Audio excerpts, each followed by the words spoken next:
Merhaba arkadaşlar, Merdiye Eker ben. Bir süre video çekemedim. Bu süre zarfında bayağı yoğun bir tempo yaşadım. Webinerler, üniversite kariyer konuşmaları, bireysel çalışmalarım, iki uluslararası zirve, biri Global HR Summit, diğeri Employer Brand Summit. Bu iki zirvenin yorumunu da sizlere bu videonun hemen ardından paylaşacağım. Bu konularla ilgileniyorsanız takipte kalmanızı öneririm. Tabii bu sürede de YouTube'la ilgili de gelişmeler oldu. Yaklaşık 5 ayda hiçbir reklam vermeden sadece eğitim videosu olarak 1000 abone 4000 saat sınırını geçmeyi başardık. Tabii sayenizde. Beni takip eden ve şu ana kadar videolarımla etkileşimde bulunan herkese sonsuz teşekkür ediyorum. YouTube serüvenimle alakalı da yakında video çekeceğim. Çünkü çok sorulan sorulardan bir tanesi. Peki böyle bir genel girizgah yaptıktan sonra da YouTube'la ilgili bir sorunu nasıl çözdüğümde size anlatmak ve bu konuda sıkıntı çeken kişilere de yardımcı olmak istiyorum. Yaşadığım sorun YouTube'a AdSense hesabının eşitlenmesi durumu. Yani YouTuber ortaklık şartlarını yerine getirdikten sonraki ikinci aşama. Birçok YouTuber arkadaşım var. Bu nedenle benim deneyimlediğim bir durumun yol göstermesi için bu videoyu çekmek istedim. AdSense hesap açmak çok kolay. İlk adımı çok kolay bir şekilde atıyorsunuz. Ama ikinci adım için aynı şeyi söyleyemem. En azından benim yaşadığım durum böyleydi. Bu süre zarfında birçok yöntem denedim. Her adımı gerçekleştirdim ama yine sorunum çözülmedi. Size kesin ve net bir sorun çözümü şekliyle geliyorum. Peki nedir bu sorun ve çözümü nasıldı? Hemen anlatıyorum.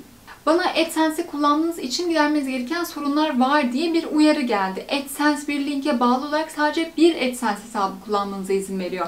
Bu nedenle hesabınıza bağlı başka bir hesap görüyorsa size bu şekilde bir uyarı geliyor. Bu YouTube uyarısıyla başka bir AdSense hesabının olduğunu öğrendim. YouTube'da birçok yöntem söyleniyor. Her birini denedim, olmadı. Yine aynı sorun devam etti. Geri bildirim gönderdim, forumlara yazdım, cevap alamadım. Eğer bilginiz dahilinde bir AdSense hesabıysa zaten kendiniz açtıysanız bunu rahatlıkla kapatabilirsiniz. Ama benim bilgim dahilinde bir hesap değildi. Yapamayınca Twitter'dan Team YouTube'a yazmaya karar verdim. Bu şekilde benim sorunumu çözdüler. Buradan da kendilerine teşekkür etmek istiyorum. Şimdi size bu sorunu çözmek için nasıl bir iletişim gerçekleştirdik onu anlatmak isterim. Öncelikle ben onlara şöyle bir yazı yazdım. Merhaba, YouTube ortaklığı şartlarını yerine getirdim ancak AdSense hesabına giriş yaptığımda zaten bir AdSense hesabınız var uyarısı alıyorum. Lütfen diye hesabımı silmeye yardımcı olun. Yönetici olmadığım için silemiyorum. Onlar da benim izlemem gereken yöntemi gösterdiler. Bu yöntem ikinci adımdaki oturun açma sorun gidericisi için kullanılan yöntemdi ve ben bunu zaten yapmıştım.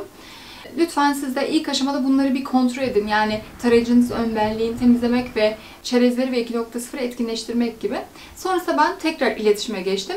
YouTube'dan şöyle bir mesaj aldım diye yazı yazdım. İlişkili AdSense hesabınız kapatıldığı için para kazanmayı etkinleştiremiyoruz diye mesaj aldığımı belirttim tekrar YouTube ekibine.